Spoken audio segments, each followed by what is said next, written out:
Chennai super Kings அணி 2027ஆம் ஆண்டு IPL தொடரில் தரமான கம்பேக் கொடுக்க முடிவு செய்துள்ளது. இதற்காக பல்வேறு அதிரடி திட்டங்களை அரங்கேற்ற அணி நிர்வாகம் தயாராக இருக்கிறதாம். அதில் முதற்கட்டமாக 7 நட்சத்திர வீரர்களை வெளியே அனுப்பிவிட்டு அவர்களுக்கு மாற்றாக சிறந்த வீரர்களை டிரேடிங் அல்லது ஏலத்தில் வாங்க முடிவு செய்துள்ளதாம்.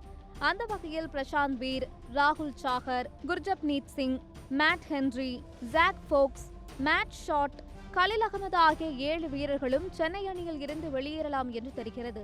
சத்யாவில் சுதந்திர தின சூப்பர் ஆஃபர். அனைத்து வீட்டு உபயோகப் பொருட்களும் மாபெரும் தள்ளுபடி விலையில் வாங்கிடுங்கள். மேலே சொன்ன 7 பேரும் வெளியேறினால் இதன் மூலம் 25 கோடியே 85 லட்சம் ரூபாய் பணம் சிஎஸ்கே அணிக்கு கிடைக்கும். இதன் மூலம் தரமான வீரர்களை வாங்கி அணியை மேலும் வலுப்படுத்தலாம் என்று சென்னை முடிவு செய்திருக்கிறதாம். மறுபுறம் ட்ரேடிங்கில் ரவி பிஷ்னோய், வாஷிங்டன் சுந்தர் ஆகிய வீரர்களை வாங்கிட சென்னை நிர்வாகம் முயற்சித்து வருகிறதாம். இதற்கிடையே ட்ரேடிங்கில் ஹர்திக் பாண்டியாவை உள்ளே கொண்டு வந்திட தோனி தீவிர முயற்சிகளை மேற்கொண்டு வருகிறாராம். ஒருவேளை ஹர்திக் சென்னை அணிக்குள் என்ட்ரி கொடுத்தால் நிச்சயம் அவர் கேப்டனாக நியமிக்கப்படுவதற்கு வாய்ப்புகள் அதிகம் என்பது குறிப்பிடத்தக்கது.